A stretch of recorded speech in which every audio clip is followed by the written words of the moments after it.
Astra Avisask. We meet again, you two. Hi, Katheryne. Do you have any commissions for us today? Commissions, huh? Let me think. Oh, how about this? Please attend the Academia's Academic Symposium this afternoon and recite a love poem on stage. Wait, say what now? And if possible, please also use your camera to capture the reaction of the audience upon finishing the poem. Huh? What kind of commission is that? I see. It appears that you're not interested in this commission. In that case, please go to Port Armos and convince the Eremites there to spend some time volunteering at the local orphanage. Hey, that's not any better. I'm sure the mercenaries will have some interesting reactions as well. Paimon's gotta ask, just who exactly has been submitting these commissions to the Adventurers Guild? Oh, the commissioner? Well, actually, I just wanted to see the two of you in action. Was it so obvious? I was hoping you would actually take one of those commissions. That kind of chance to observe humans doesn't come by often. Ah, so it's Nahida. Paimon just knew Katheryne wouldn't crack those kinds of jokes. When did you get into her head? From when she said, Ad Astra Abisask? So it's been you this whole time? Are you done resting up, Nahida? Yes. I've been sleeping ever since we parted ways, and I even had a really, really long dream. It was another dream about the Sub-Zero's festival, except it was a happy one.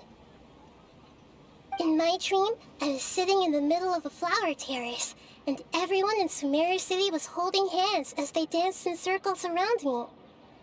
They danced round and round, and everyone looked really happy. I also got to sit on a gigantic flower carriage.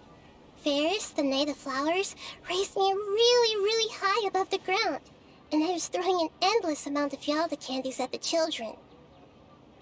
You know, Nahida, maybe your dream is how the Sub-Zero's festival really should be. It's meant to be a joyous time where everyone gets together to celebrate your birthday. Huh? Wasn't I describing a really happy dream? Why are you both looking at me like that? Wait, could this be an example of the emotion known as pity? No, we aren't pitying you. That would only make everything worse. We just don't want you to feel too sad. By the way, have you had a chance to visit Dunyarzad? How's she doing? The Homianis haven't allowed any visitors after the festival, so we haven't been able to check on her. Yes, I paid her a visit right after I woke up. She was resting at the time. Her condition is stabilized. However, since Elazar is a manifestation of the withering on the human body, we can only cure it by finding a way to take care of Irminsul's own withering. But for the moment, our top focus should still be figuring out what the sages are up to and what they're planning. Right. Who knows what'll happen if they manage to pull off another scheme like the Samsara of the Sub-Zero's festival? So our first priority should be investigating and putting a stop to the sages' activities. As for how we should pull that off, let's discuss it somewhere else. There are too many adventurers around here. Oh, good point. Sorry, adventurers. We're gonna be borrowing Katheryne for a little while.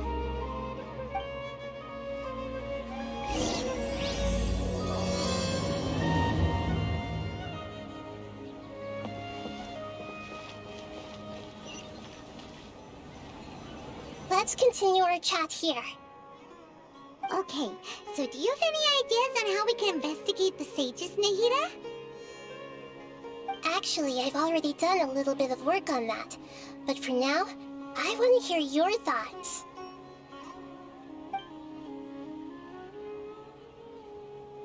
I've already tried that, but all the key members of the Academia, even the core 30 guards, intentionally avoid wearing their Akasha terminals.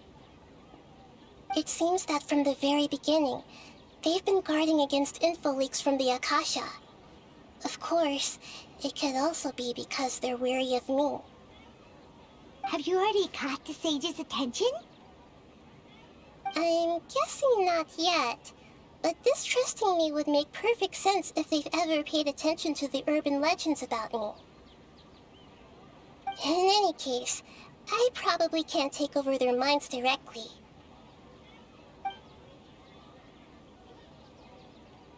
No way, that's too risky. You mean it'd be too easy to get caught? No, it's not that. We shouldn't involve innocent students in this. A single mistake could completely ruin their lives. Doing that would be ignoring the safety of my people for my own selfish goals. How is that any different from what the sages are doing? That's a good point. Spoken like the god of Sumeru. We're in the dark as of now. Since we still don't know anything about their goals, any rash move could tip them off and lead to terrible consequences. After all, every person in Sumeru City is one of their hostages. Are we really out of ideas? Nahida, you're super smart, so you already have something in mind, right? Don't keep us in suspense. Spill the beans already. According to a popular theory from the Vahumana Darshan of the Academia, rejecting impractical motions at the beginning of a planning session will give more weight to the actual proposal. Okay, but aren't you the god of wisdom? You don't have to use that kind of gimmick to make us take your ideas seriously. Well, I've been thinking that if I can't directly possess the leaders, and if I can't get ordinary people involved, then I should find someone who's already involved, but hasn't decided to side with the sages. You're saying we should recruit a spy? That does sound like it could work. Oh, before coming back, we met someone named Alhaitham. He seems like he acts alone, and he likes doing stuff behind the Academia's back. They probably aren't in cahoots. Actually, I already have someone in mind. Do you still remember that female scholar named Setaria? Setaria. Paimon remembers now. Isn't she the one who's always trailing behind the Grand Sage of the Academia? We ran into her basically every time the Sub-Zero's festival repeated itself. You could even say we're old enemies by now. Paimon still remembers the smug and mean way she always spoke to Nilu. I've always liked observing all kinds of people, and Setaria has always stood out from the crowd. She was born in the desert and was hailed as their greatest genius. Her academic gifts allowed her special admission into the Academia, and also gave her the opportunity to serve as the sage's assistant. Oh, Paimon didn't know she was from the desert. She must be pretty special then. Paimon feels like most of the desert dwellers around the city are working as mercenaries. The name Setaria means star. When she lived in the desert, she shone like the brightest star in the night sky. Later on, she was chosen by the sun. The star was given a place in the daytime sky to complement the sun's dazzling light. Soon after, the star witnessed the sun scorching the earth, which brought forth many disasters. The star began to waver. Instead of staying beside such a sun, wouldn't it be better to return and light up part of the night sky? But in the end, she couldn't give up the radiance of daytime. To cope with her shame, the star buried her guilt and closed her eyes. From the sound of it, Setaria's just hung up on the research opportunities here. But she doesn't really support the Academia. She still feels guilty about not doing more for the desert, right? She's just running away from her problems. Indeed. When they are presented with complex moral issues, many people will simply plug their ears and go with the flow until the problem can't be fixed anymore. She's suppressing a lot of guilt, but before she realized it, she had already become the sage's accomplice. She can't deny her part in their schemes anymore. Right. We must somehow make her face her problems again. That way, not only can we get useful intel from her, but she can also use it as an opportunity to redeem herself. From my past observations, Setaria will take a day off from the Academia every 10 days to do some shopping in the city. Tomorrow afternoon just happens to be a shopping day for her. That'll be our chance. To prepare, let's go check out some of her favorite spots, and have a quick chat with a few of the vendors there.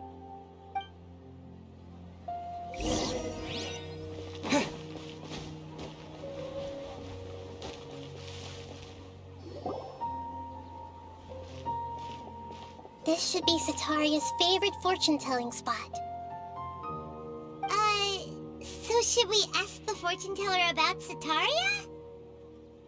No, I already have enough information on Setaria. The most important thing now is for you to pay attention to the vendor's talking style and key characteristics. Talking style and key characteristics? My poor lost lambs, have you become troubled over your fates? The divine voice of wisdom often echoes between mine ears. If thou be blessed today by the gods, I may be able to show you the way. Huh? Really? Nahida, you've been whispering things to her? Shh. My friend here has some doubts regarding his future.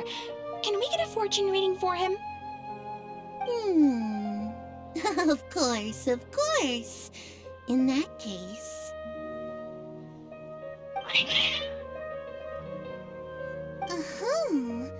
It would seem that Harut and Marut are quite wary of you. Perhaps, at some time in the past, you have somehow offended the gods. Only mocking the god of Animo, questioning the Lord of Geo's financial savviness, and brawling with the god of Electro. Do those count? Oh, nothing. Go on, pick an aspect for her to divine. Health prospects, no problem at all.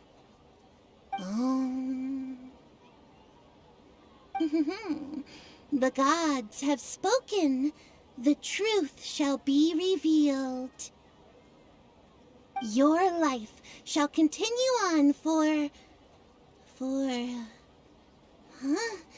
many tens of thousands of years. Impossible. Harut, Marut, did you two spoil my divination? I've never read a fortune so absurd. Actually, Paimon thinks this is probably the most accurate fortune-telling you've ever done. I admit that the orientation of today's celestial matrix is, suboptimal. As such, there will be no charge. Is that so? Well, that can't be helped. If you were to bring some food offerings for Harut and Marut on your next visit, perhaps they could help you reverse the wheels of fate.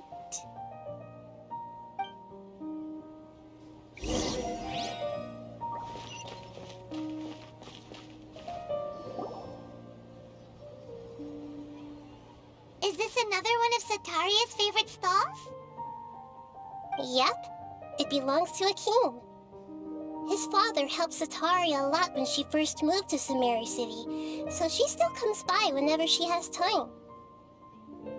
When I start talking with him, listen carefully to the details of our conversation. Ah, Ah, dear customers. Would you like to look at some pottery? We caught wind of your great craftsmanship, so we specifically came to take a look. Oh, I recognize you. Aren't you Miss Katheryne from the Adventurers Guild?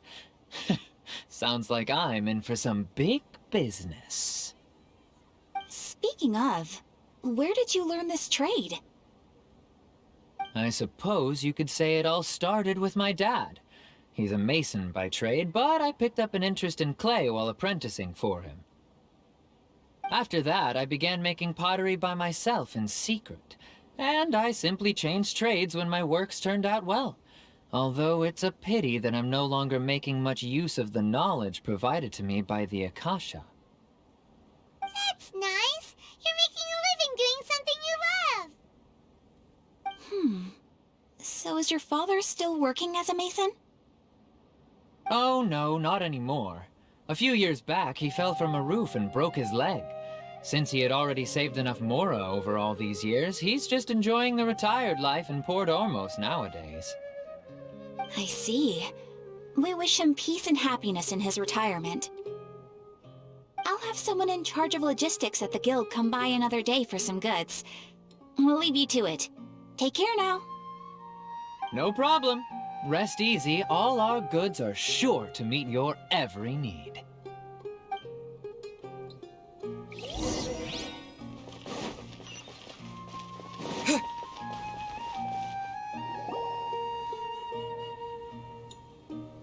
This should be our final stop.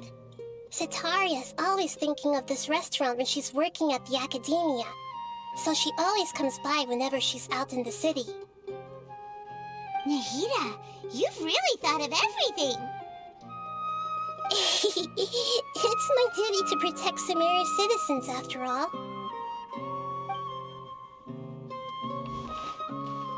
Hi there. I feel like I've seen you down by the docks before. Huh? Sorry, I don't quite remember. If I recall, you were having a discussion with someone about shipbuilding at the time. Ah, that's right! I've always been really interested in feats of marine engineering.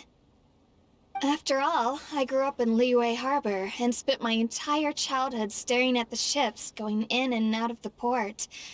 I came to Sumeru to study, but failed to make it into the Akademie due to my lack of talent.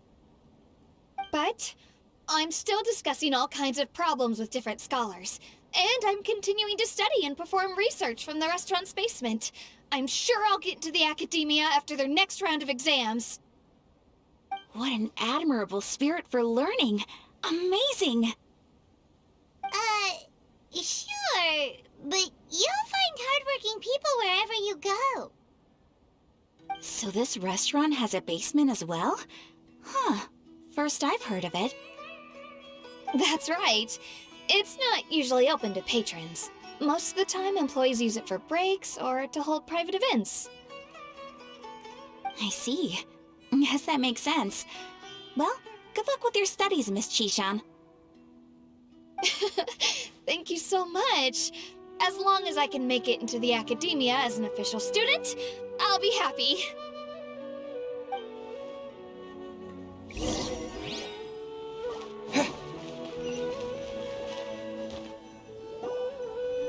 So, was that everybody?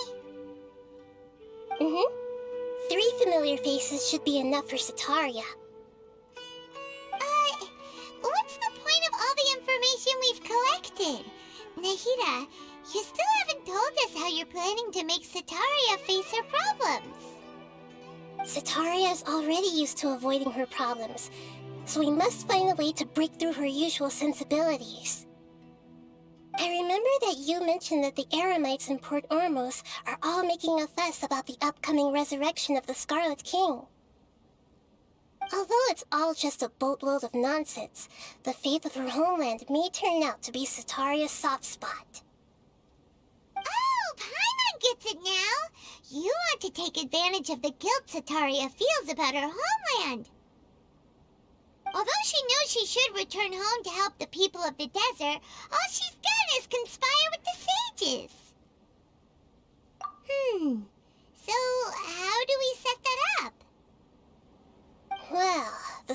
King is long gone, and Setaria is also too smart to fall for any simple tricks. If we simply engaged her under the guise of the Scarlet King's believers, she would definitely be wary of us, and we may not get anywhere. But if we were to borrow some of her close acquaintances to talk with her, her reaction would probably be very different. So, you mean you're going to possess those people we just talked to? Yep. Possess them through the Akasha. Imply that they've already converted to the faith of the Scarlet King, and then convey our made-up will of the Scarlet King. As long as everything goes smoothly, we'll get through to Setaria for sure. She'll never guess that we had anything to do with it. So that's how you're going to use all the info we collected on these people. It's so that you won't slip up and break form. Possessing them will only work if you can manage to pass off as them. Exactly. So, best of luck with impersonating them. Huh? Best of luck? But we don't know how to possess anyone. That's no problem at all. I'll just share all their senses with you once I've possessed them. As long as you're also wearing an Akasha terminal, the effect will basically be as if you've possessed them yourself.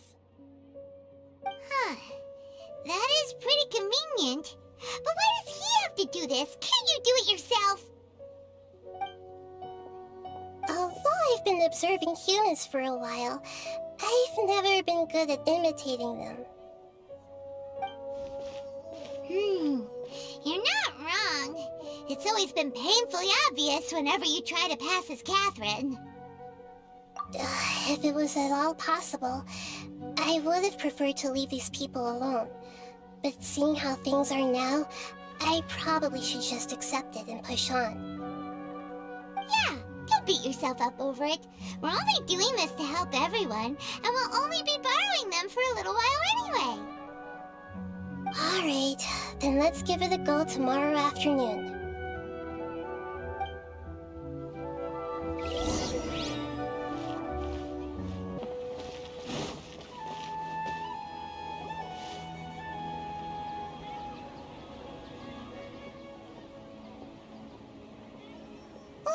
Here she comes! Setaria's here!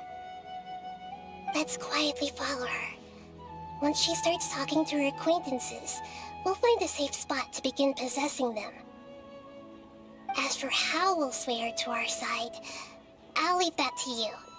I trust you'll know what to say. Paimon's starting to feel kinda nervous. Okay, let's go. Looks like they've already started talking. Let's find a hiding spot and get started.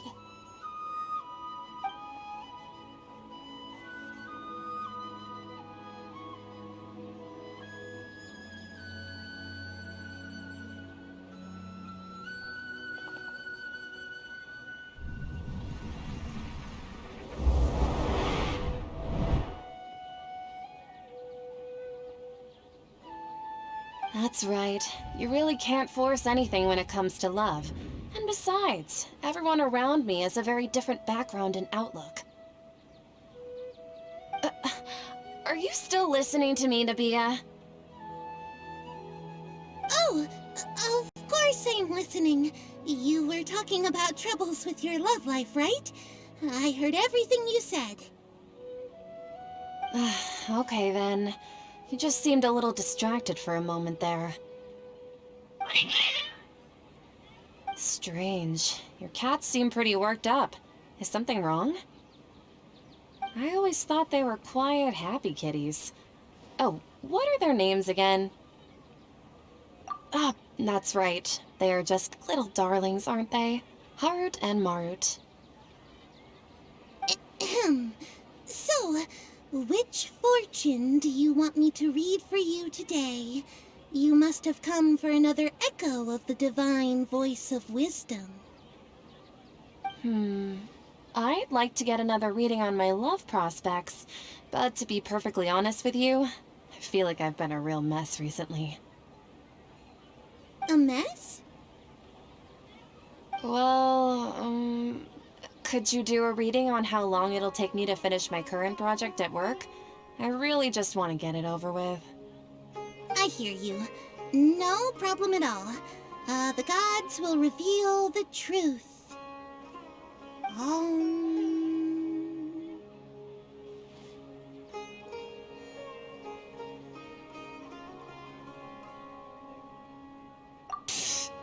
Sorry, your new laugh is just so hilarious. I couldn't help it. Please pay no mind to those kinds of details. The gods are asking. Setaria, why haven't you gone home? Why haven't I gone home? Do the gods really know everything I've been thinking about? Setaria, why don't you just go home? It's a demand now instead of a question. Oh, the gods seem to be truly upset. I'm sorry. I know I failed the gods. Please pass on my most sincere apologies and ask for their divine forgiveness. And if I may ask, Nabia, is there a specific god who's speaking to you right now?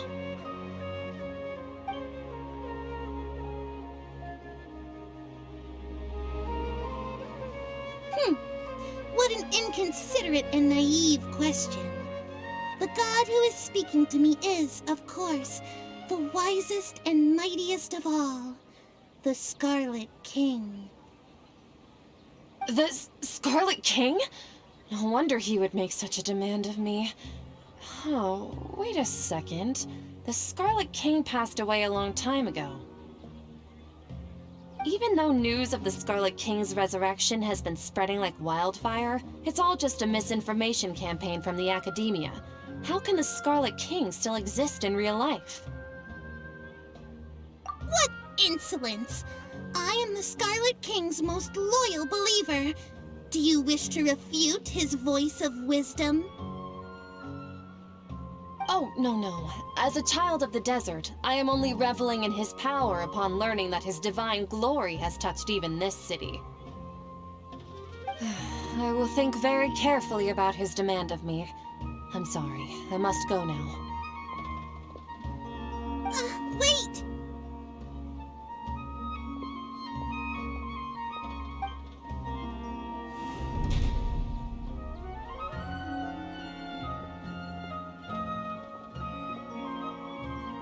Whoa!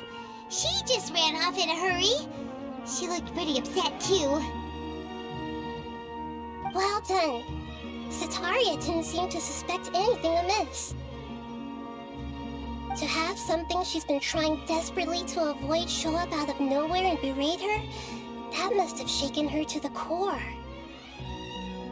Aw, Nahida, it seems like you understand human emotions really well after all. All I know are some abstract Harvard-taught theories. In any case, my time with you has shown a lot of them to be utterly useless. I'm still trying to make sense of everything. Anyway, enough of that. Let's hurry and catch up to Setaria. He's out of Keem's now, right on cue. Let's get ready to possess him right away.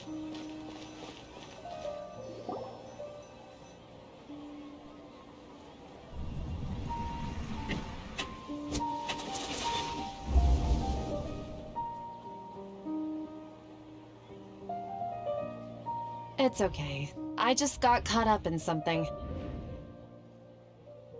Oh, actually, didn't you ask me to help you look for work? What kind of work were you looking for again?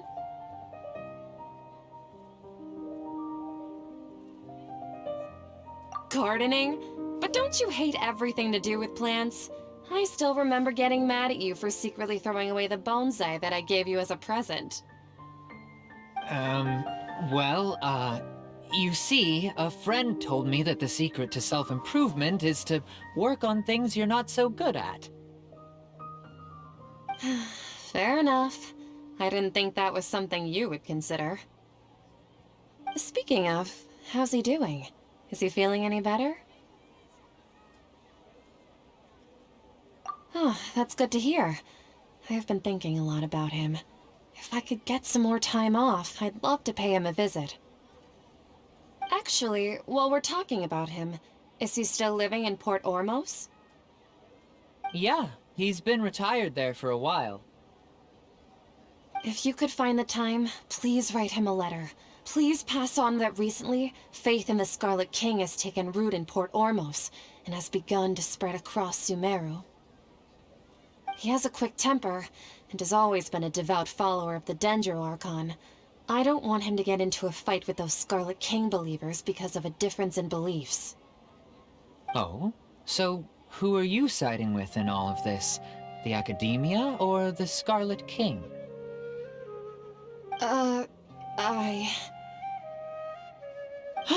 I'm so jealous of you.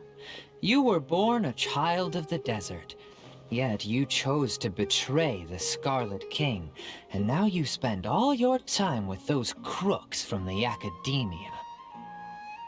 Akeem, you don't mean you've also become a believer of the Scarlet King? What's so strange about becoming a believer of the wise Scarlet King? In fact, aren't you the strange one? The one who still can't pick a side? Can't pick a side? Me? Whoa! Paimon had no idea you'd be so good at this! You really zeroed in on the issue and put it right in front of her. It might feel a bit overwhelming for Setaria. But once everything is over, I'll be sure to pay her a visit to her mind and explain everything. Anyway, let's keep going.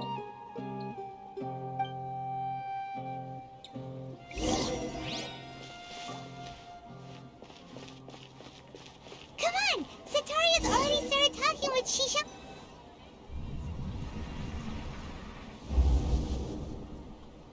So, Shishan, have you noticed anything weird in the city lately? Like, as if someone was trying to preach to you about something? Oh, right. Speaking of strange things, I celebrated the Sub-Zerus festival so many times that I lost count. That was really weird. Wait, how could you be aware of that? That should be impossible. Nothing in the report indicated anything like that. Are you still failing to realize that the Academia's lowly tricks could never deceive all of Sumeru's citizens? Shishan, don't tell me that you've converted to the Scarlet King as well! What an absurd question. You make it sound like I should be ashamed for becoming... In reality, shouldn't you be the one who is ashamed? You, who works side by side with the Academia, and... Please, please stop!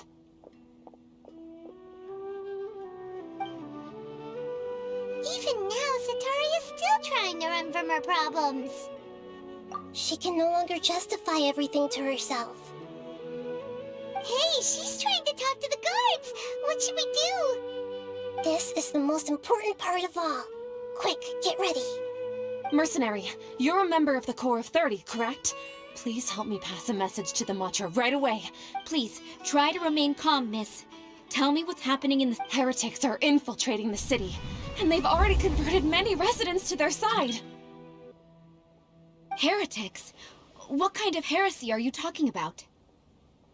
The Scarlet King! Many people I know have suddenly started believing in him, but he's long dead. It's impossible.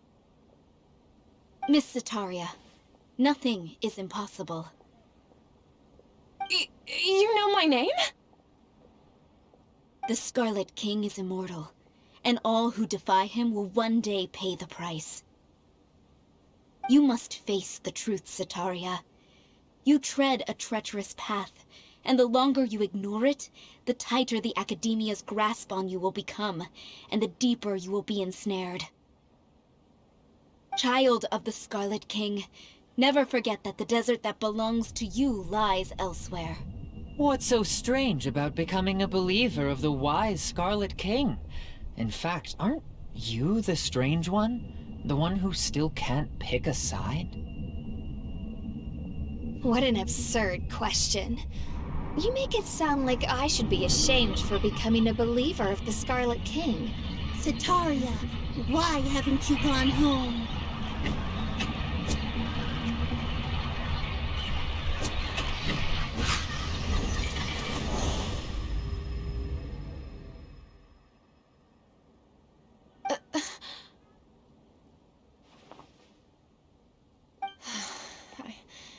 It seems that no matter where I run, I only keep finding more believers of the Scarlet King. I have to say, this is a familiar feeling. I've also been running from my guilt this whole time. Guilt over my part in the sage's plans, and from ignoring the letters from the children of my homeland. But no matter how much I may try to ignore or get rid of it, my guilt always comes back. You won't necessarily lose your research opportunities by facing the truth. Besides, did you really want to conduct your research while carrying such heavy feelings of guilt? How do you know me so well? Are you truly just a believer of the Scarlet King? Or are you the god himself? That's not important. The important thing is to pass judgment on the Academia and its sages, and to correct their mistakes. If you could provide some assistance in this matter, perhaps it could serve as a form of atonement. I've actually never believed in the gods, but I've always believed in serendipity. Your appearance must be a fated opportunity for me to get out of this wretched situation. Please tell me, what can I do for you? How much do you know about the sage's current activities? I was just one of the designers for the masked dream harvest scheme, which is what happened around the Sub-Zeru's festival. But I know very little about the full scope of the overall project. I'd assume that only staff with the highest clearance would have access to those confidential documents. I've just been working to meet the Grand Sage's specified requirements. However, there's something that's been really bothering me. I heard that a scholar who was previously expelled has returned to the city, and even the sages are still quite wary of him. To fight against the Academia, we will need to figure out the nature and the purpose of their work. Is there a way for us to get access to the confidential documents you mentioned? It should be possible if we're willing to take some risks. After all, I'm an assistant to the Grand Sage, and I've been working on many tasks outside of the project. One thing, though, I won't be able to transfer the documents to you through the Akasha once I get my hands on them. The sages have always closely monitored all activities within the Akasha. Let me see... let's use the most primitive method. Send someone to pick up the documents tomorrow evening at the Academia entrance. The Academia entrance? Wouldn't that be too conspicuous? Don't worry about that. I assure you, this won't be a trap. I'm only suggesting this location because it'll draw more scrutiny for me to leave the Academia again. It'll be safest for me to distract the guards long enough to hand you the documents. All right, I trust you. So, if I were to successfully complete this task, would it mean I've atoned for my wrongdoings? That'll depend on the judgment of the Dendro Archon. The Dendro Archon. That's right. Her people are the ones we have endangered. As the God of Wisdom, she's also the one responsible for judging and guiding the scholars. Maybe it's time for me to find a god to believe in. Just as Nahida predicted, we've managed to bring Setaria to our side! The Traveler's execution was ingenious. He's the one who deserves all the praise. Well, now that we've made plans to meet again tomorrow evening, all we can do is pray for Setaria's mission to go off without a hitch. Pray? But if we're going to pray to the gods, aren't we just praying to you? God of Wisdom and Guardian of the Scholars? No. The truth is the true Guardian of Scholars. I've always believed that. Anyway, Let's meet again tomorrow evening at the Adventurers Guild.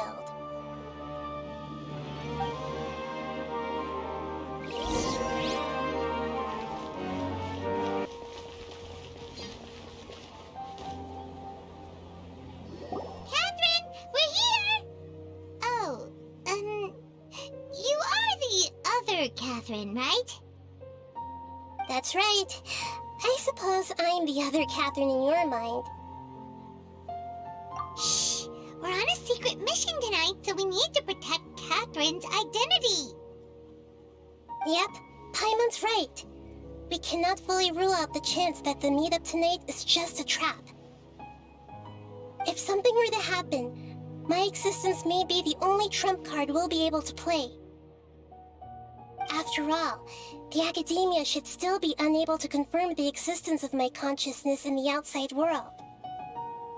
Yep, exactly. Just what Paimon was thinking. Anyway, enough about that. Let's just make sure to be on our guard. Off?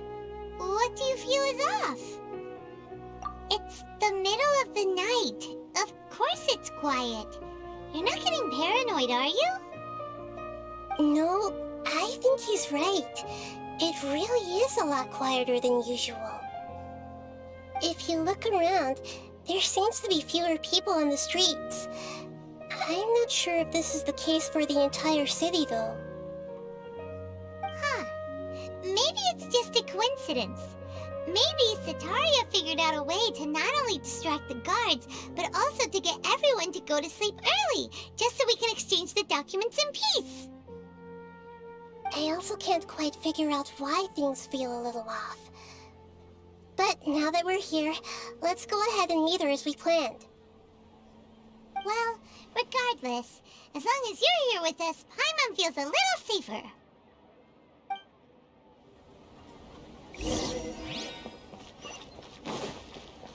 Huh. There really aren't many people out right now. Let's hope it'll be this quiet in front of the Academia, and that Setaria managed to distract all the guards.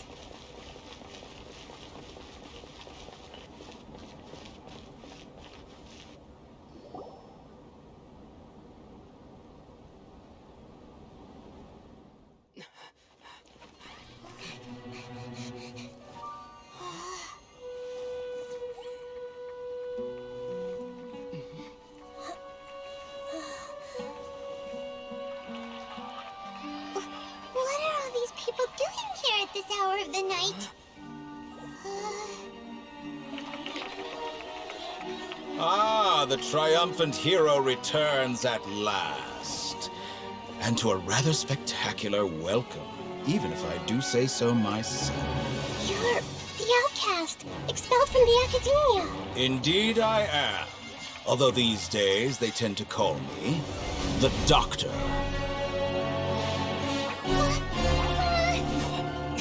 If you're looking for your researcher friend, she has already been taken into confinement. With some basic caution, she could have discovered the listening device on her person.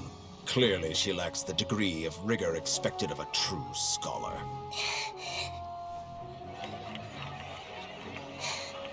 The people of Sumeru City. What have you done to them? I simply made some minor adjustments to their Akasha terminals. Now they can deposit information directly into the subconscious. As you can see, all these lovely people now believe this traveler is a hero who has just saved the world. My experiment is a success. And now it seems they can no longer hold back their sheer adoration. Oh no! What should we do? These are all just regular people! Leave now. You need to get out of here. But that guy's a Fatui Harbinger! We can't just leave you here! Nor can I abandon the people of Sumeru!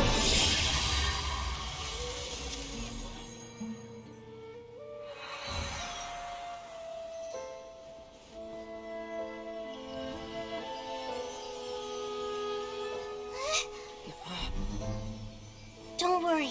We'll meet again outside of the city.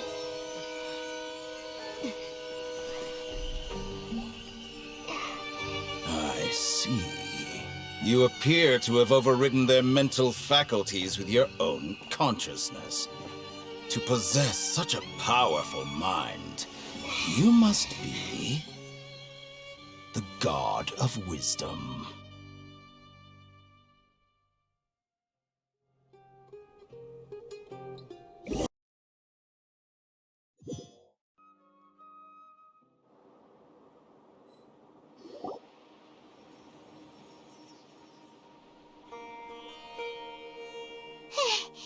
This should be far enough. Whew. Paimon needs to catch her breath first. Is Nahida going to be okay? We only made it out because of her. Paimon wasn't counting on running into a new Harbinger here, let alone such a high-ranking one. That guy was number 2. So scary. He called himself the Doctor. Remember, Tighnari told us about him. Setaria did say that someone who once got expelled from the Academia came back recently. And that even the sages are wary of him. Yep, sounds like she must have been talking about the Doctor. Yeah, now that the Doctor's in the picture, we're no longer just dealing with the Academia. They're in cahoots with the Fatui. But what are the Fatui after this time? Another Gnosis? Yeah, things would be a lot easier with Nahida's help. Nahida said we'll meet again outside of the city. But we can't just keep waiting around, right? You mean... Oh, right! Wasn't he invited by the sages to work on some project when we were staying with him in the Vidia forest? That has to be the same project. Even though he turned it down at the time, he might still know something. There's no time to lose. Let's go to Gandharvaville.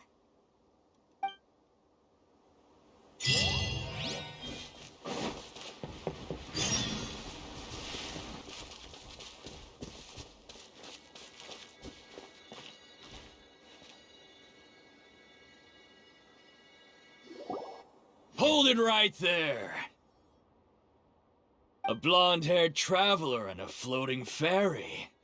We've got you all right. Take a look around. You've fallen right into our trap. Are you mercenaries from the Corps of 30? Did you come here to arrest us? Corps of 30? We're nothing like those government lapdogs who don't even get scraps for their work. We are an elite brigade that commands the highest commission rate in all of Sumeru. We're here on the orders of a client known only as the Outcast. The Outcast? An outcast from the Academia? But why wouldn't the Doctor just send the Fatui after us? Still wasting time on idle chit-chat. We'll shut you up soon enough. Get them! You're up, Traveler! Following orders. Propagate! Shine down! One with nature. Clouds high. The birds calm. New hunting. So, scatter! Eat!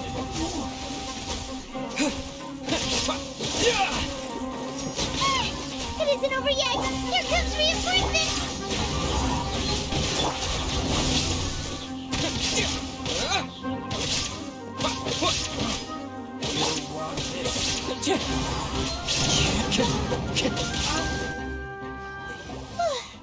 That was pretty rough. Is that what elite mercenaries are like? Yeah, looks like we'll have to keep our guards up. But this doctor guy seems like a pretty tough opponent. He knew exactly where to set up an ambush. Did he predict that we would try to find Tighnari? Going up against smart people is tough.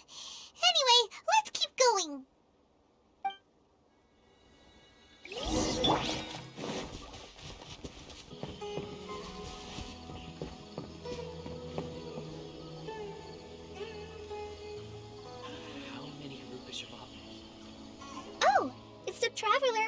on?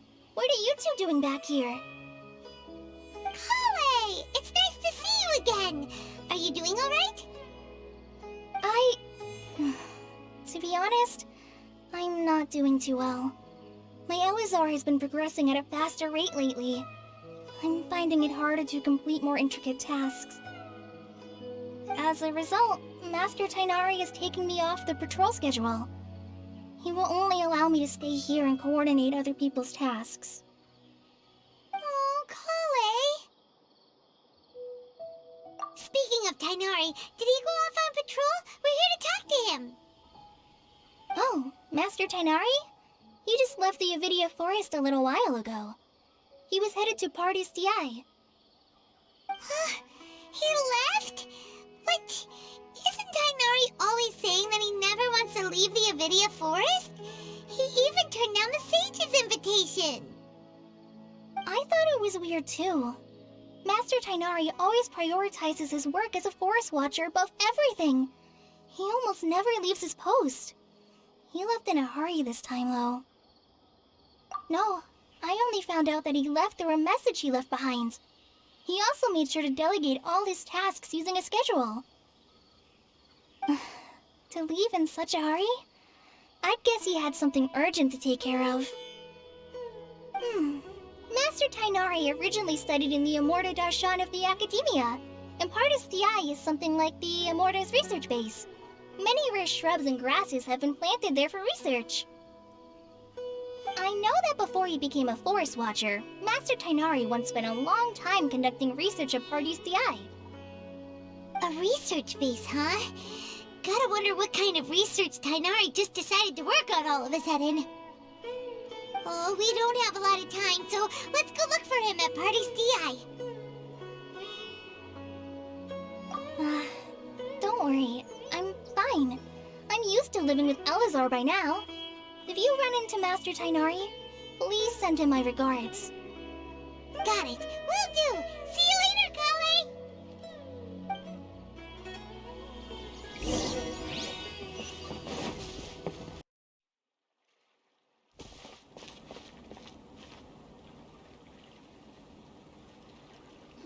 Wait! Look who it is!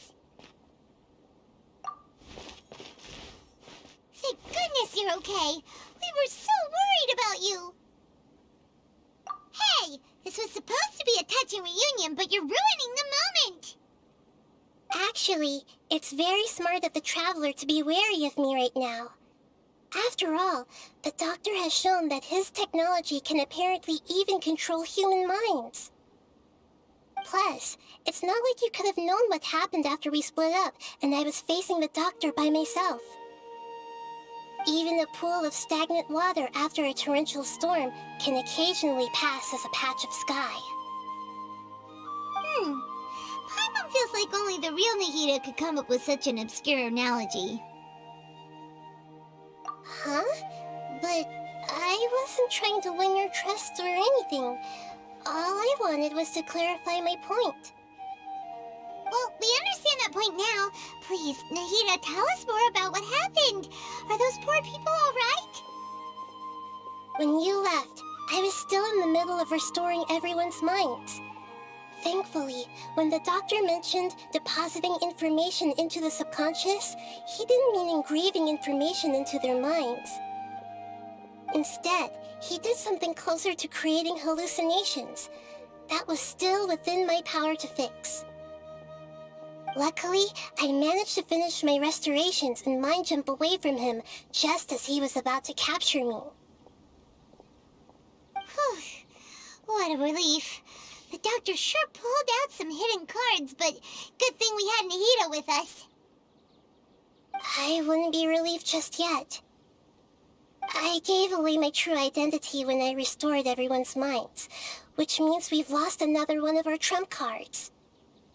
Also, the Doctor is already an expert at modifying Akasha terminals. Maybe it's only a matter of time until he captures my consciousness inside the Akasha. Would that mean you'd no longer be able to jump between minds? Then how do we stop him? He's still at the Academia, so it's possible he already started messing with the Akasha. Ugh, it feels like he's toying with us. What a nasty piece of work. Plus, the doctor's combat ability alone is apparently enough to make him worthy of being number 2 of the Fatui. We shouldn't give up hope just yet. Let's try to find another way to attack this problem. Actually, Nahida, how did you know we were trying to get to Pardis Dyhai? Have you been waiting for us? Yes, I have. I can see the traveler's elemental energy, so I deduced your destination by looking at the direction you were moving in. You didn't come here for sightseeing, right? Did you find any leads? We're looking for a scholar we know. His name is Tainari, and the sages once tried to reach out to him. Why don't you come inside with us and see what we can find? Okay, let's just hope we won't get him into trouble.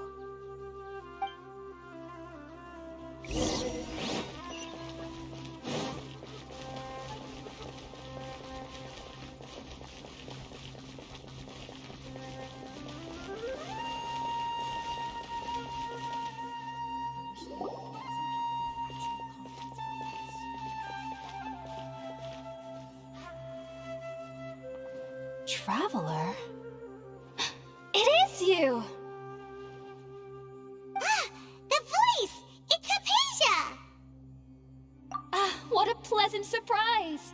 It's so nice to see the two of you again. Who's this? She's a scholar we met in the Avidia Forest. When we last saw each other, she was still training in the... what's it called? Satyavada life? Oh, I see. That's right, we're old friends. You've come at just the right time. Ever since I've come here, hardly anyone has even talked to me. Hypatia, you're way too excited about this. Actually, for you to leave the Avidia Forest means... Oh, you're not in training anymore? Wait, no. Did you already finish your training and reach Pariporna life? What do you think? My consciousness has already managed to make contact with the divine. You did it? Congratulations!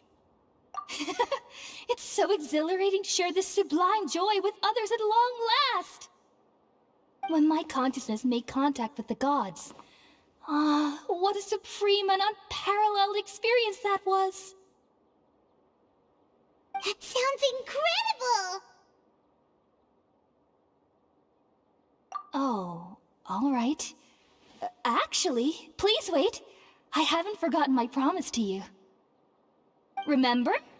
I promised to help you understand what you saw from Irminsul once I gained deeper insights. My current self has not only gained true insight, but I can even help you establish a direct connection to the consciousness of the divine. You can do that? I've never heard of anything like that, but if you want to give it a try, I'll do my best to protect your consciousness during the process. Hold on. I brought some spirit borneal with me. This is still a crucial part of the ceremony. We're using that incense again? All right now. Hold my hand.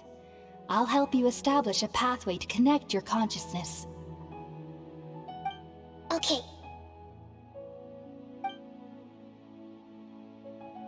Ready?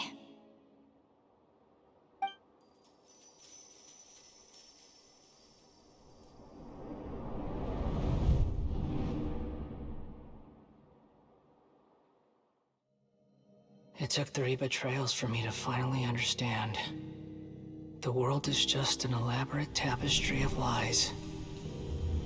My fury will never be quelled. The first to betray me was a god. My creator. My mother. Valuing strength above all, she saw no worth in me and I was discarded. The second was a human. My family. My friend. Consumed by fear, he saw me as an abomination. The third was one exactly like me. A hope for the future. A fledgling barely out of the nest. Powerless before his mortality, he broke his promise to me. Humans, they can't be trusted. And the gods fill me with pure loathing. So I said good riddance. I denounced the world and laughed in its face. My chest will never again be defiled by worldly filth. I will scrub away every last trace of human emotion. Then it will be empty, a blank slate, and ready to receive a supreme gnosis, brimming with pure divinity.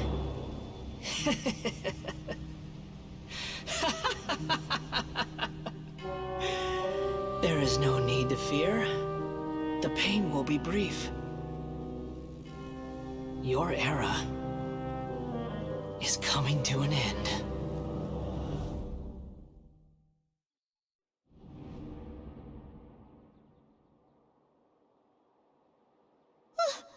What was that?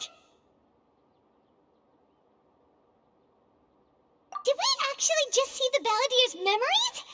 Everything matches what we know about him. But how is he connected to the divine consciousness that Hypatia was talking about? You saw it, right? You felt it, right?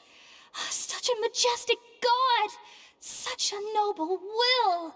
Such sublime emotion! Alas, shame. If only that which beats within my chest wasn't a filthy mortal heart. Oh, great and merciful God! Please grant me forgiveness and salvation! Do you understand now? I'm afraid this is no Puripurna life, but rather... Ah! You! Why are you so mean to me? Why is everyone hiding from me?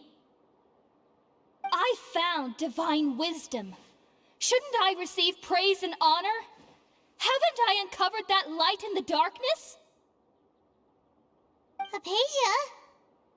That's how I always thought everything should be.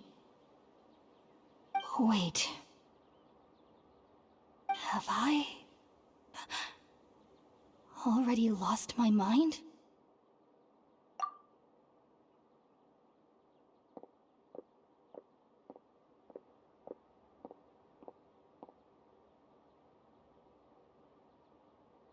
Wait, something isn't right.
Okay, we finally lost him.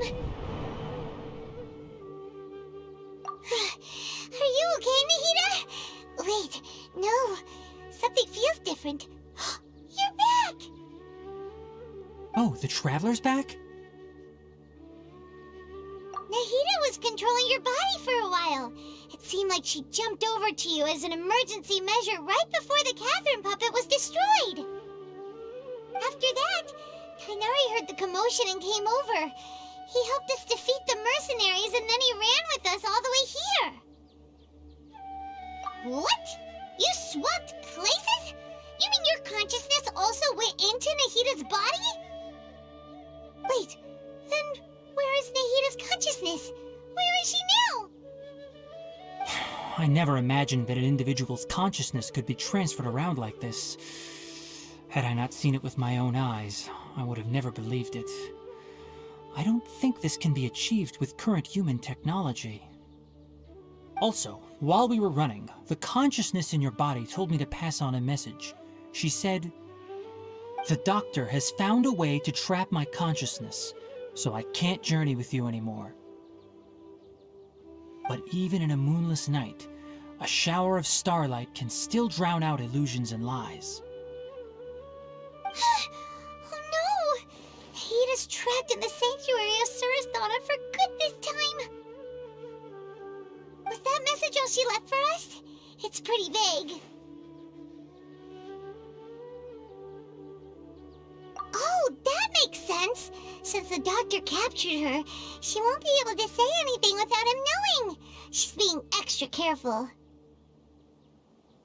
Even in a moonless night, a shower of starlight can still drown out illusions and lies. Huh. Paimon knows the moon illusions and lies are from the alchemical divination at the Sub-Zero's festival. Didn't Nahida use a starlight analogy before? It had something to do with Setaria.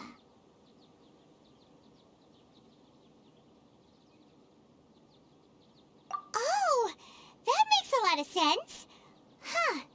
Do you think Nahida was telling us to go find help in the desert? But she isn't with us anymore. Think we'll be okay? Paimon, you said Sanctuary of Surasthana. Does this mean that this Nahida you're talking about, the consciousness who was occupying the Traveler's body, is the Dendro Archon? Your guess is correct, but the situation's a bit complicated, so it's really hard for us to explain right now. That's all right. A scholar's curiosity doesn't need to be appeased right away. As for the complicated nature of the situation, safe to say I have witnessed that for myself. I've spent some time with you, and it looks like the Dendro Archon's also on your side, so I trust you.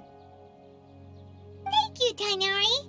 Oh, actually, we came here to ask you a question. What do you know about the project that the sages have been working on? Ah, that. While I was indeed invited to join that project, the sages were always secretive about its scope and goals, so I eventually declined. All I know is that that project has something to do with the restoration of Irminsul. Huh? Did you see something when you were in Nahida's body? What? Do you have any evidence?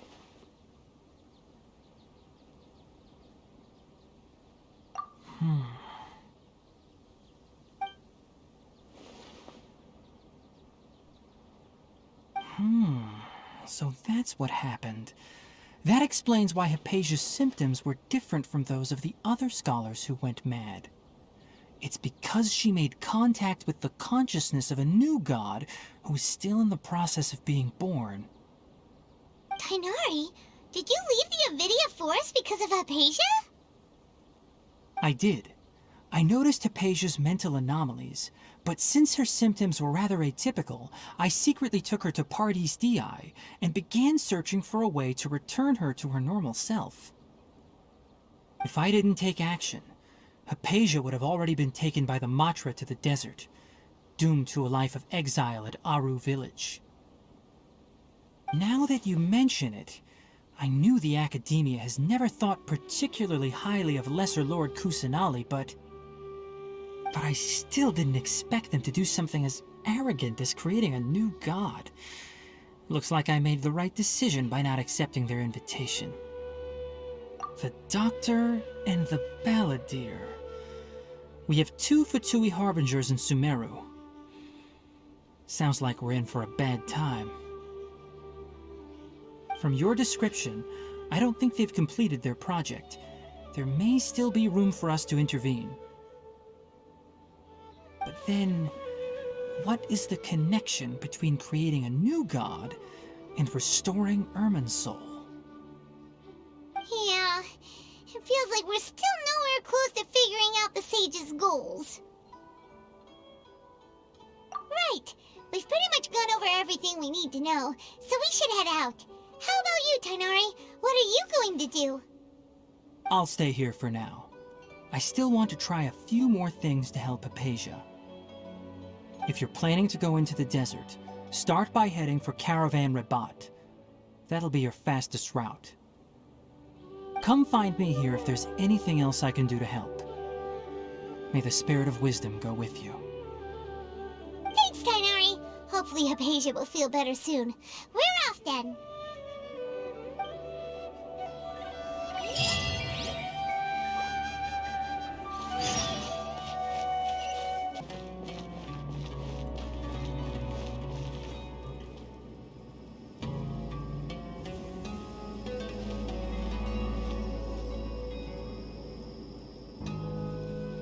We finally made it to Caravan Rabat. It's pretty lively here. So, just past this wall is the desert, huh? Oh, wow. Paimon remembers hearing people call this the Wall of Samiel. It's made to block sandstorms from the outside. Oh, if it's this tall, it's gotta be the divine work of Greater Lord Rukkhadevata, right?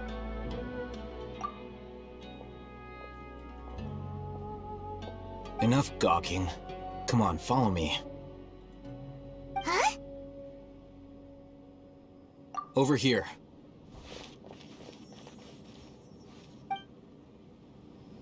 Oh, Hatham went that way! Let's hurry up and follow him. Wonder what he's up to.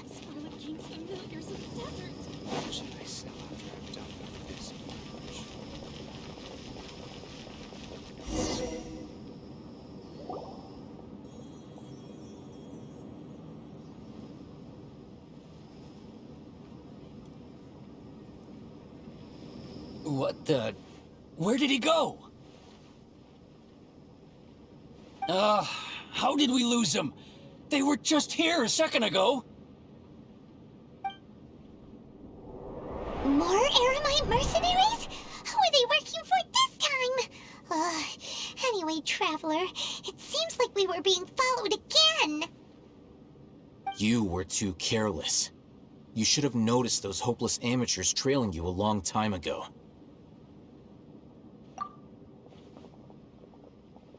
There's no need to thank me. I've never cared to keep track of personal favors. All I did was correct a mistake I happened to come across. It's a habit I developed at the Akademie. You really gave Paimon a scare, Al-Hatham. We never thought we'd run into you here. Last time we met at Port Ormos, didn't you say you were going back to the Academia? Wait, don't tell Paimon that you're here to take us back on their orders! Oh, so you've already landed yourselves on the Academia's hit list. I can't say that I didn't expect it. However, had I wished to turn you over to the Academia, don't you think you'd already be the Eremites' honored guests by now? Oh, right. You do have a point. I have no interest in running errands for that project. As a scholar, I've always belonged to the camp that promotes researcher autonomy. And these days, you're more fascinating than anything the sages can offer. Not quite. To tell you the truth, I'm still investigating the Divine Knowledge Capsule. Unfortunately, I've run into some difficulties. Everyone says the capsule originated in the desert and was eventually moved to Port Ormos. If I am to get to the bottom of this, I must understand how the capsule first came to be. Which brings me back to you, and why you're so interesting. The leader of Ain al-Ahmar used the Divine Knowledge Capsule right in front of you, and upon seeing him, your expression became perplexed, and you were lost in thought for quite some time. To have that kind of reaction, I think you must have realized something. Are you interested at all in sharing what you've been hiding from me?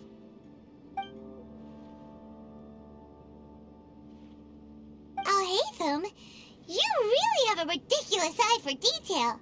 What kind of person even notices or remembers stuff like that? So that's your answer. Well, I do work for the Akademie after all.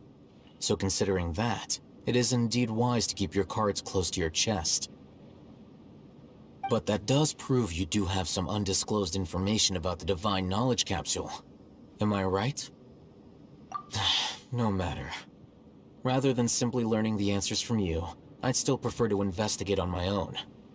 Speaking of, you two are also headed to the desert? That's right! We have the same plan as you! But we don't really have any concrete goals at the moment. Then I'd suggest starting with Aaru Village. It's the largest settlement in the desert, so it'll probably have more resources and intel than anywhere else. Well... It's always better to travel with someone you know. Let's go!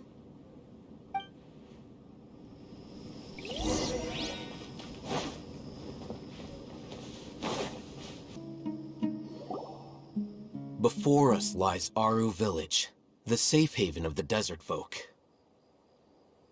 Whoa, this landscape is really something else. What a cool place! Let's go check it out!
Unless my memory fails me, we have barely spoken 2 words to each other before now at the Academia.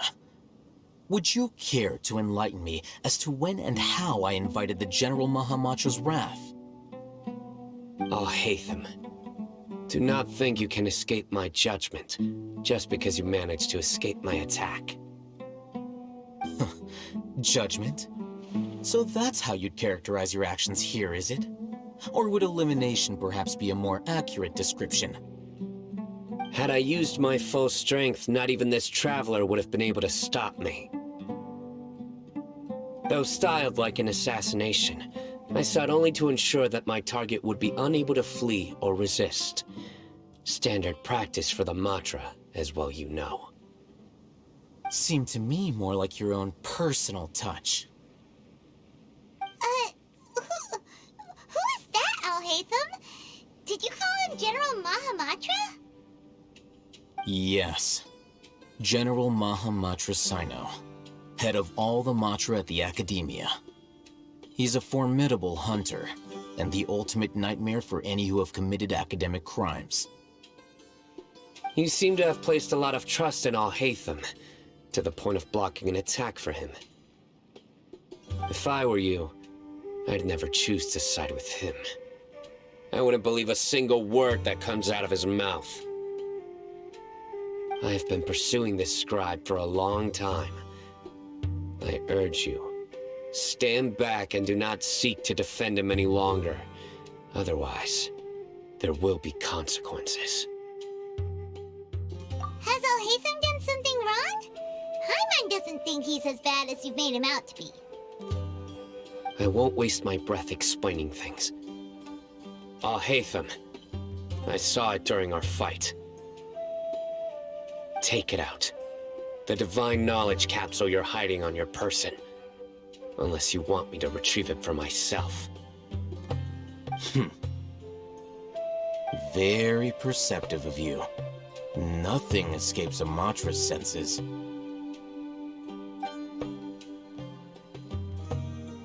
Wait, the divine knowledge capsule? Didn't it fall into the Matra's hands in Port Ormos? No wonder you speak with such confidence, Sino. But I must admit, I'm very curious. What does this capsule mean to you?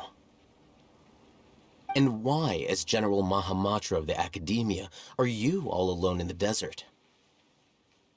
As far as I'm aware, the other Matra have been speculating about your disappearance.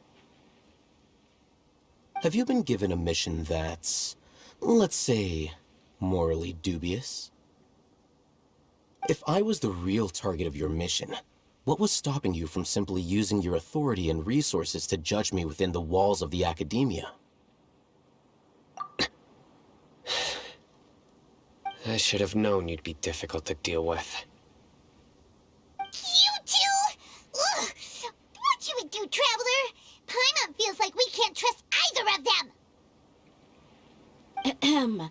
Well, look at you two, acting all tough and self-righteous over there. Wait, Dia?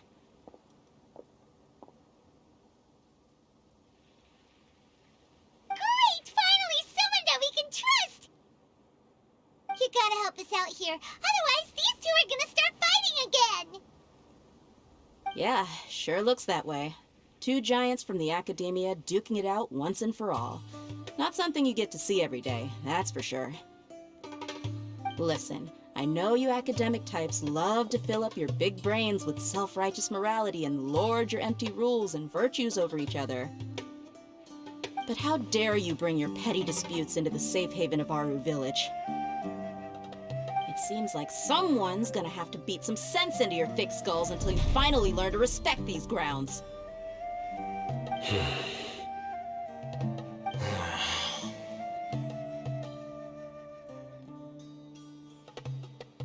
Hey, did either of you hear a word I just said?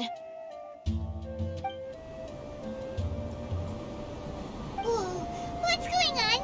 The wind's so strong! Is this a sandstorm? Paimon's gonna get blown away! Another sandstorm? What's up with these recently? Hey! All of you, over here, quickly! We have to take cover! Someone's calling for us! Oh, this wind is too strong!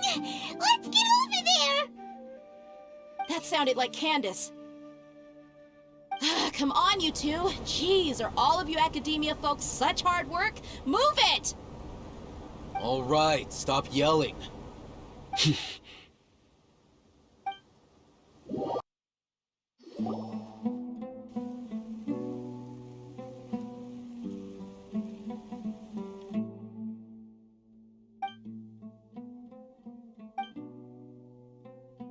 Well, this is pretty awkward.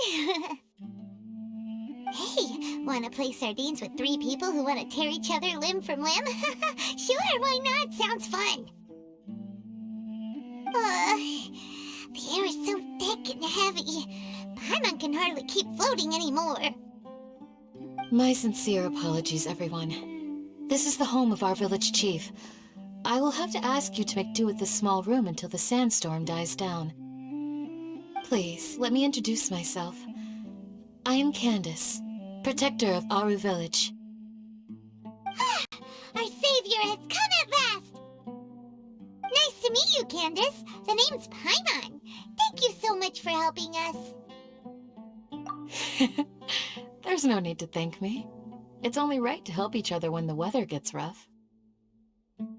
Wow, she's so gentle and caring, like a nice older sister. Unlike those guys over there. All right. Now that we're all better acquainted, we should return to the topic at hand. As a guardian charged with the responsibility to protect my fellow villagers from harm, I was observing your conflict from afar, even before the sandstorm started. And now that you have set foot within Aaru village itself, it is all the more my responsibility to make absolutely sure that you pose no threat whatsoever to us. So please, have an honest and sincere conversation with one another, and put your hostile feelings to rest. If anyone dares to start anything again while they are under this roof, I will not hesitate to send them out for some quality time with the creatures of the sandstorm. Oh, on second thought, Paimon may have misjudged Candace's character. And that goes for you too, Miss Dia. Do I make myself clear? All right, we got it, Candace. That's what I like to hear. So, which of you will begin? I was supposed to be a mediator, but I might have gotten a little too involved just now. Anyway, one of those two should probably start talking. Wait, that was you trying to be a mediator? I have nothing to hide, so there's no shame in explaining myself. While Alhaitham wasn't wrong about the other Matra not knowing my whereabouts, it's not because I've been assigned a morally dubious mission. Rather, I've chosen to exile myself. Huh? Exile yourself? A little while ago, I discovered that there was data missing in the Academia's project planning and development files. What little they did report clearly did not match the project's actual progress. As General Mahamatra, I had the responsibility and authority to request an audit. However, to my surprise, the person responsible for the erroneous data was none other than Grand Sage Azar himself. I tried to investigate the issue myself before submitting a formal audit request, but I soon found that all leads and potential pieces of incriminating evidence were carefully concealed from me. I began to realize that they were cautious of me from the very beginning. Unsurprisingly, the Grand Sage rejected my audit request as soon as the submission reached his desk. He even said to me, "The power of the General Mahamatra is granted by the sages. You have no right to judge us." So they really are up to no good. I realized then that to the Grand Sage, the Matra are nothing more than tools for the sages to assert and maintain their control over knowledge. The vows that we took, the principles that we strive to uphold, they are meaningless to the Academia of today. I believed it would be wise to flee the Academia before the sages had a chance to take action against me. This way, they can no longer see nor predict my actions. I will never give up on this investigation. There's no need for someone else to give me power or authority. Once I find the truth, I will administer judgment by my own name. Sino seems to have the same goal as us. We're all investigating the sages. Plus, now that he's no longer the General Mahamatra, he somehow feels a lot less scary. Well, Sino, if that's your story, then why did you see Alhaitham as a target? When I was investigating the matter in the Academia, I overheard a conversation between Alhaitham and a sage. The sages asked you to investigate a blonde-haired traveler. Do you dispute this, Alhaitham? What? Like many parts of the project, this assignment was undocumented. Now throw in your suspicious behavior with the Divine Knowledge Capsule, and I think we deserve an explanation. Yes. I was indeed tasked with investigating the Traveler. Alhaitham! After all, The promised reward was so great that hardly any scholar could have refused. The sage told me, once you've completed this assignment, I can give you a glimpse of divine knowledge. A most enticing offer. Unfortunately, those academics don't know me at all. Their words contained one key piece of information, namely that divine knowledge indeed exists. That gave me all I needed to know. From my perspective, the sages are far from trustworthy. Think about it. Isn't it a little strange they're so willing to share divine knowledge with anyone, even as a reward? So, I began my own investigation following the lead of the divine knowledge capsule. In the end, I realized my wisdom in committing to this rather than collaborating with the sages. Had I been less guarded, I probably would have ended up like that Ain al-Ahmar mercenary, incapable of remaining sane for long enough to hold a conversation. You mean that the sages originally planned to dispose of you, using one of those capsules that drive people insane? I'd already given up on the assignment by then. I only told the Academia I was waiting in Port Ormos for you to appear so they wouldn't suspect anything. So it came as quite a surprise when I encountered my erstwhile target while investigating the Divine Knowledge Capsule. Criminals do love to talk about coincidences. Even though I ran into the Traveler by chance, I had no intention of providing assistance to the Academia. Also, you should remember, you were the ones who decided to follow me and strike up a conversation after I left that tavern. That's true. Al-Haytham helped us out at Caravan Rebat as well. Maybe he's telling the truth. I'm willing to apologize, if that's worth anything to you. I took the Divine Knowledge Capsule behind your back because I judged its existence to be a significant risk. I felt that it would be best for no one to interact with it before it had been properly studied.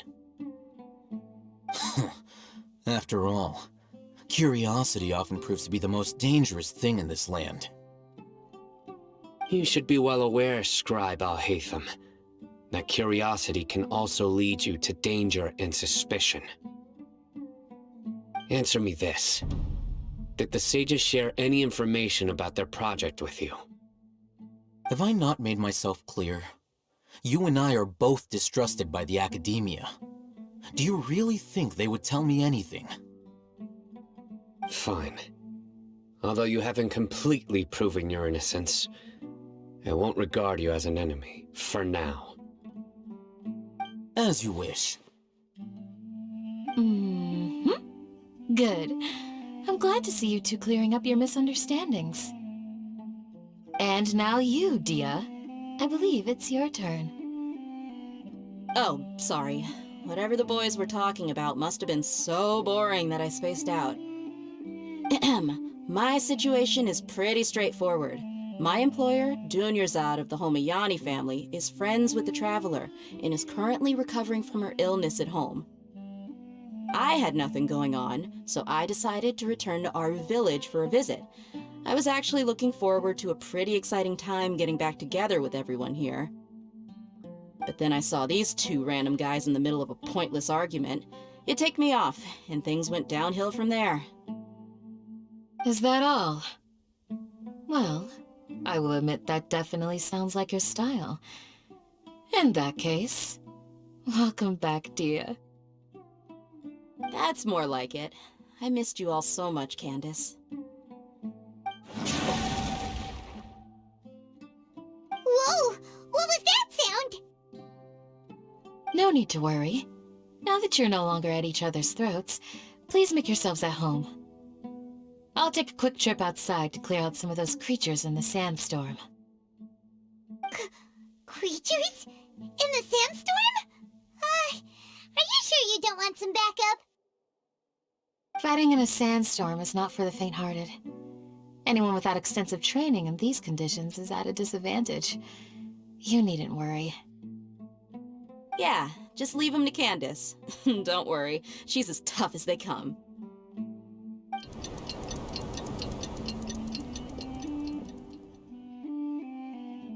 The winds died down. That means the sandstorm's over, right? Candace still isn't back yet, though. Is she alright? Maybe we should go out and check on her. When you put it that way, even I'm starting to feel a little worried. All right, let's go. We've been here long enough, and the boys are as chatty as the floor.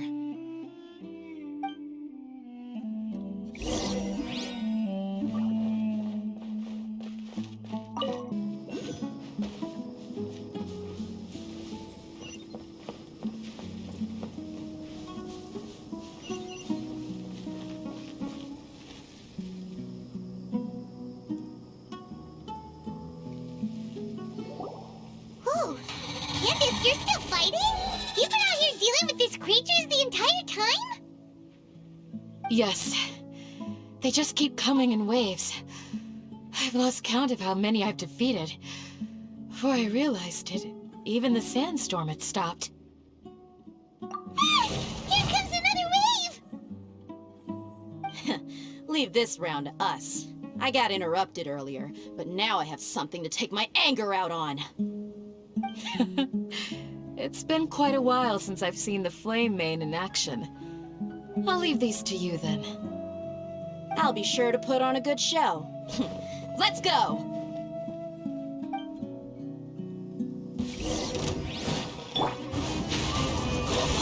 There is no escape! Access denied. Fallen leaves, a thorn line up! Scatter! Here comes another wave! When are they ever gonna let up?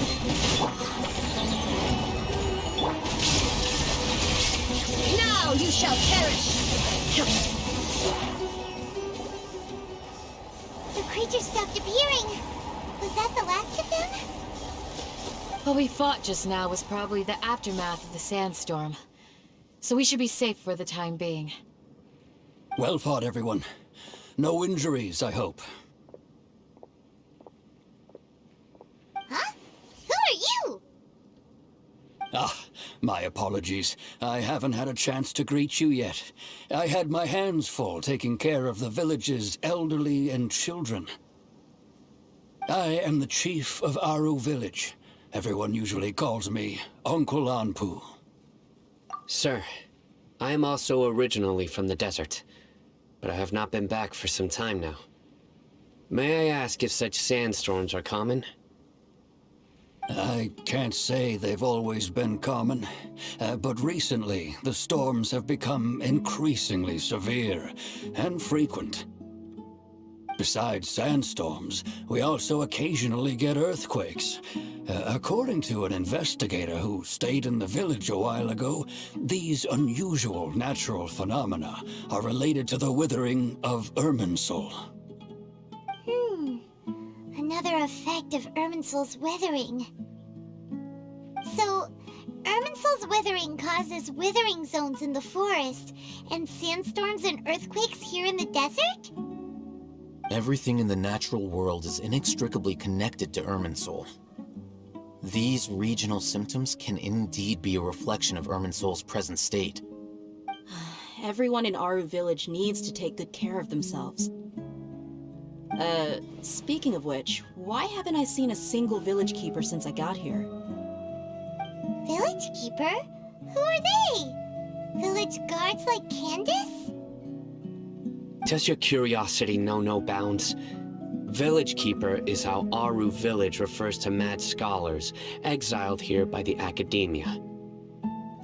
Most of them are scholars who lost their sanity after a period of training in the Avidia forest. The Akademie believes that their crazed mutterings may have a negative effect on the psyches of other scholars. So, they're forcibly exiled to the desert. Though if you ask me, it's all a boatload of nonsense. Alas, that's exactly what we've been trying to investigate. One by one, the village keepers have been mysteriously disappearing without a trace. But no one in the village has ever seen them leave. If you're planning to stay around the village for the next few days, I'd appreciate it if you could keep an eye out for them. I've had encounters with those people in the past. I'll see what I can do to help. The Matra are the ones responsible for their exile. Now that you're no longer with them, are you trying to alleviate your guilt and atone for your past sins? I'm fascinated by how you think. Mock me if you will, but if you are guilty, I will eliminate you, regardless of my position or identity. Oh, you're the former General Mahamatra.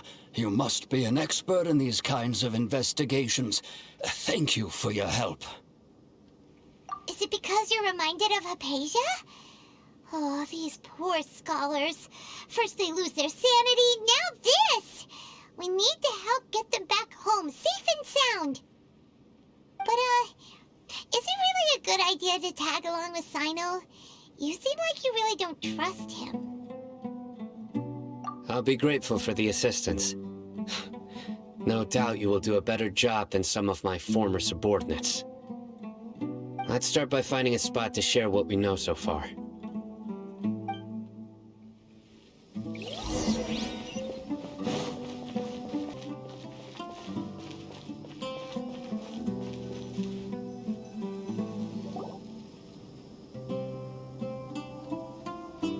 Although I've sent myself into exile, I'm still doing essentially the same things as before.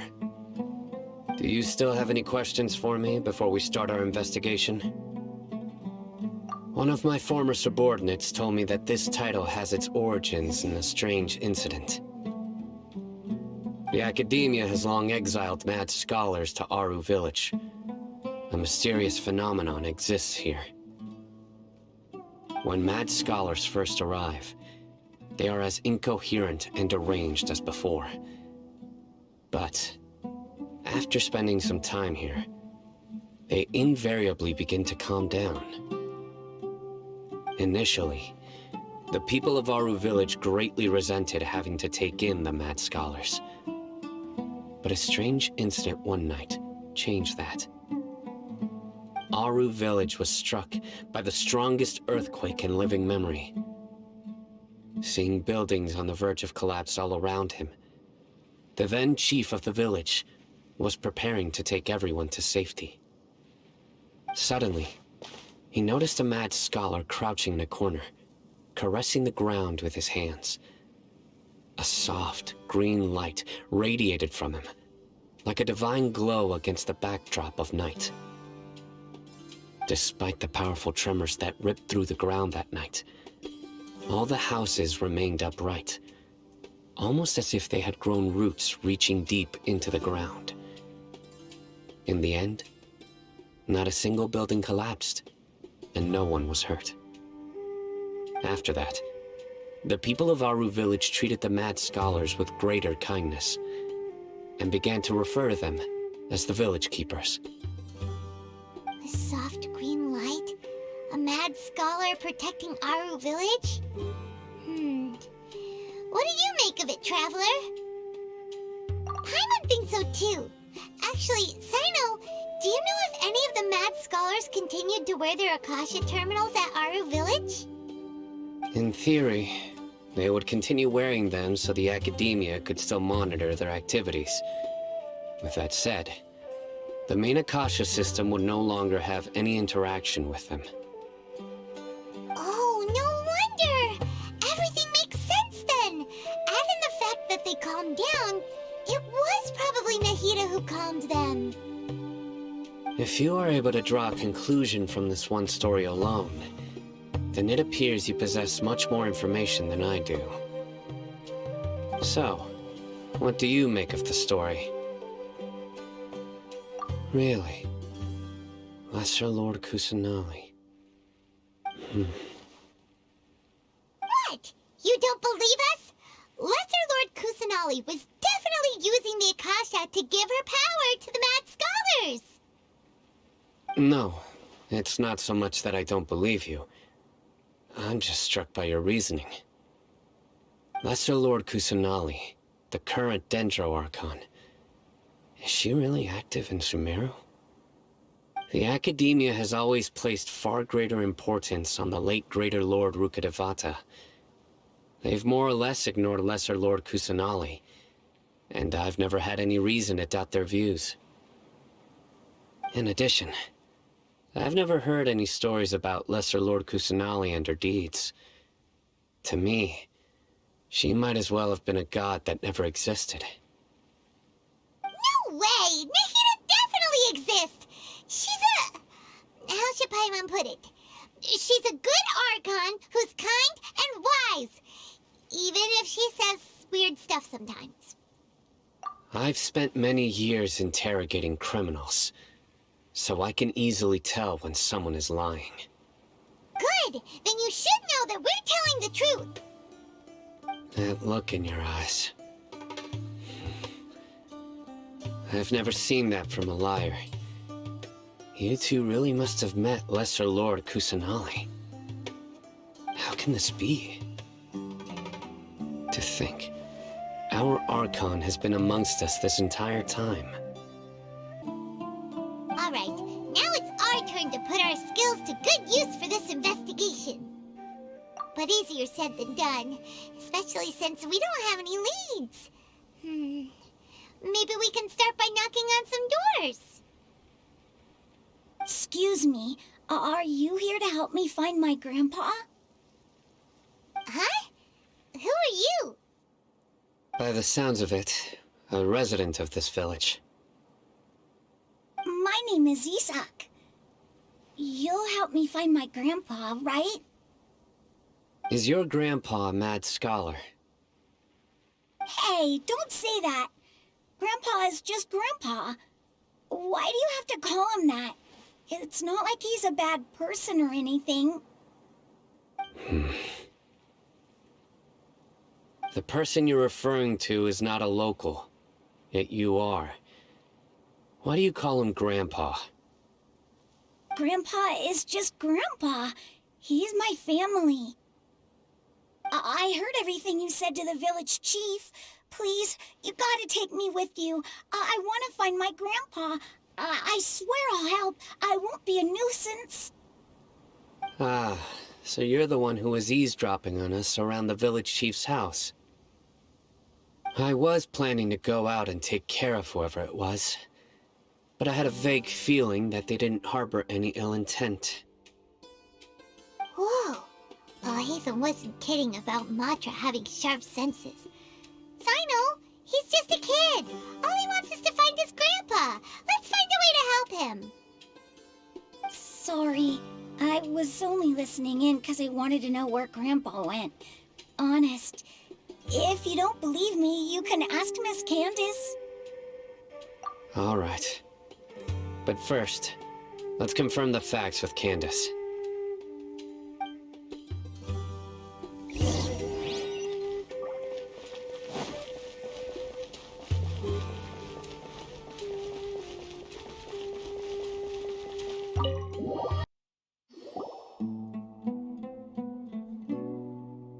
Sino is super vigilant.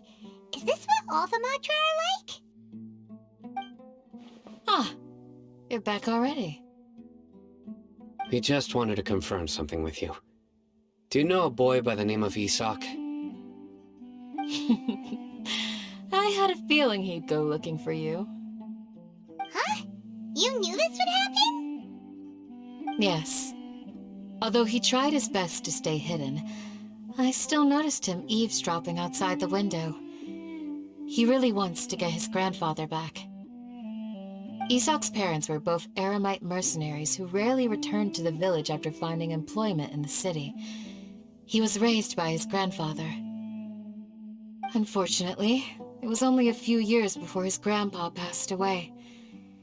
Isak was still very young at the time, so various families in the village took turns caring for him so he could survive.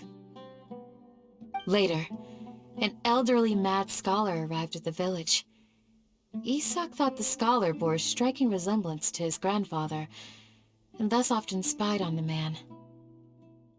However, the scholar was unkempt in appearance and incoherent in speech.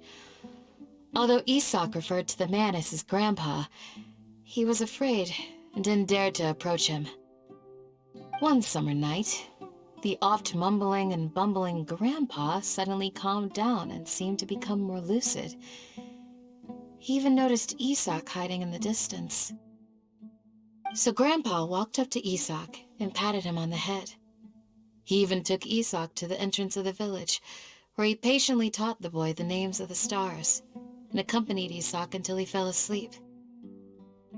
The next morning, Isak woke up and wanted to go find his grandpa again, only to realize his grandpa no longer recognized him. However, it's said that those who saw the scholar claimed he no longer appeared to be crazy, but appeared to be living in his own world, almost as if he were sleepwalking. Isak was thrilled that his grandpa was able to find peace, and would follow him all the time, asking him things like, "Grandpa, want me to take you somewhere fun?" Or, "Grandpa, could you tell me stories about the stars again?" All this somehow just makes Paimon feel really sad. It seems like they both deserve so much better. Perhaps. Nearly everyone who lives in the desert has some form of hardship or regret. But even so, we must still continue on with our lives. It's also my reason for fighting. I must continue to protect this land.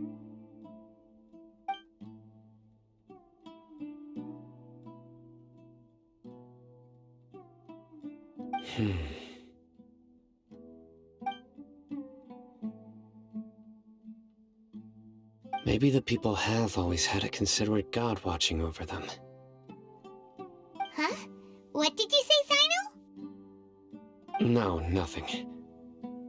As long as Isak keeps his word and doesn't get in our way, we can take him along. Perhaps you are more compassionate than I gave you credit for. Please accept my thanks on Isak's behalf, Sino.